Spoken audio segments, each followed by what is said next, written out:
Ladies and gentlemen, the passing of a legend, Jean Stapleton, who played Edith Bunker in All in the Family, passed away over the weekend. She was 90 years old. Gail Pennington joins us with the St. Louis Post-Dispatch TV critic. She was a legend. She was also a really great lady, apparently, and I never had the luck to meet her, but that character is one of the great characters in all TV, I think. I agree. I went back when I heard she died. You know, it's one of these, even though I hadn't thought of her since, the last time I saw All in the Family. But I went back and I looked at some of the clips. That show, I knew it was good when I was a kid, but maybe because I'm older, maybe because, I don't know why, but it just seems to me like that show was beyond brilliant. And it was so brave. Right. Stuff it tackled.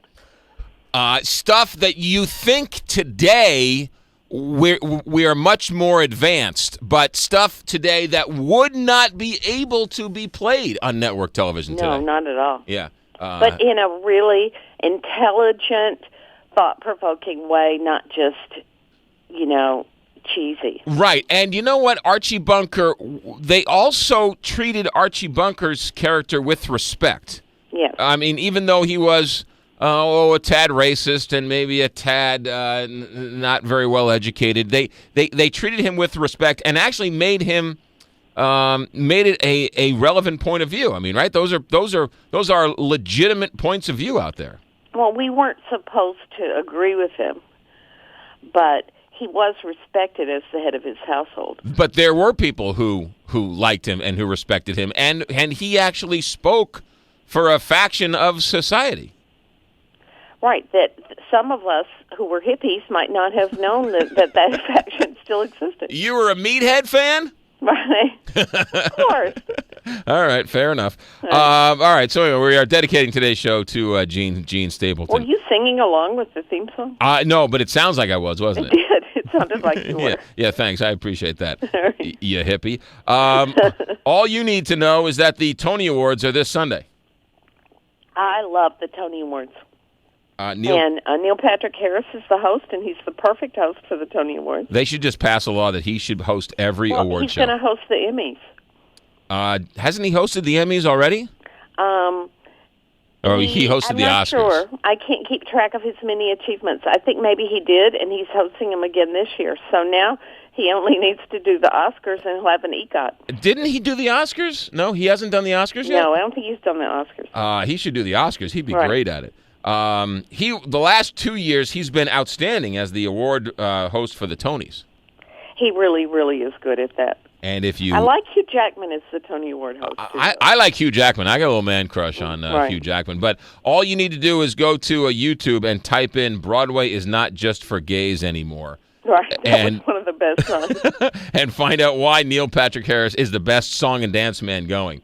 You know what's interesting is that the Tony Awards probably isn't the highest rated award show, yet I know you love it, and I've seemed to really enjoy the Tony Awards the last couple of years. It's not only not the highest rated, it's one of the lowest rated, but CBS just made a deal that they're going to have it for the foreseeable future, so that's really good. I was always afraid it would get either bumped off TV altogether or bumped off network TV to Bravo or somewhere. Right, yeah. All right, so the Tony Awards this Sunday night with Neil Patrick Harris.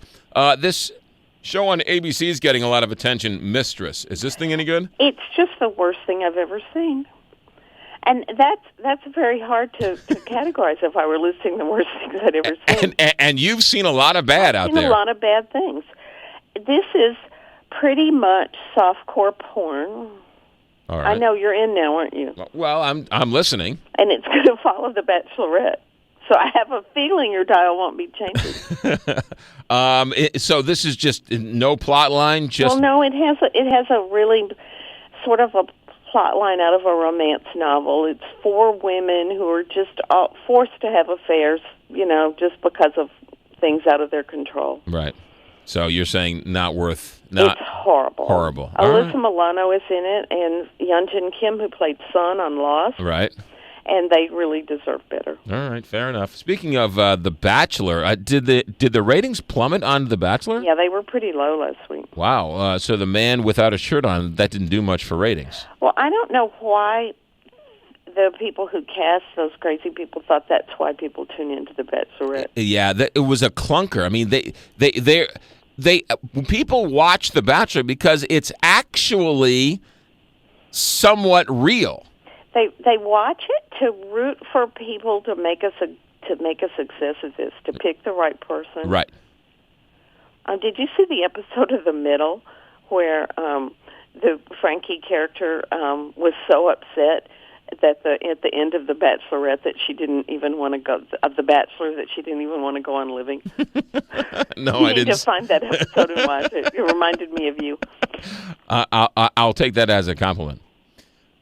Well, we should. There you go. Last night, Game of Thrones. Now wait, we can't talk about this because there are too many spoilers that people are going to get upset about if we tell them and they haven't had a chance to I won't watch mention it. I'll just say that the buzz this morning is that it's a must-watch episode. Well, it's a game-changing episode, a Game of Thrones changing episode. All right. People who'd read the books saw it coming. All right. I had not read the books. I did not see it coming. All right. It's very traumatic. So Game of Thrones is a must. Mad Men. Did you see Mad Men last night? Mad Men. I thought it was a good episode. What's up with Don Draper? Suicidal thoughts. I don't. Yeah, and I mean the whole drug-induced world that they're living in these days. I find that kind of interesting. Right? You had the Kevin Slattery doing LSD, and now you had them doing hashish last night. I can sometimes not tell what's the hallucination and what's real. Yeah. What's if the whole thing turns out to be a dream? Right. The whole show. The whole show. They've all been dead and they've been in purgatory all this time? And all of a sudden, a Lost shows up. Then they end up on an island in Hawaii. Then the final episode of Mad Men, they're all on an island. Gail Pennington, when can we read you? When can we see you? I'll be in the Friday Go section, and in Sunday's A&E, I'll have some ideas for shows you can catch up on this summer. And how often do you talk with Judith Newmark? Quite a lot. Okay. It's right across from me. Tell her we want her to Skype in from her bedroom the next time. From her bed? Yeah, from her bed. She'll do that right after I do. Gail, have a good week. You too. Gail Pennington here, TV critic extraordinaire. STLToday.com is where you find her. Gail Pennington every Monday here on the Big 550, KTRS, and STLToday.com.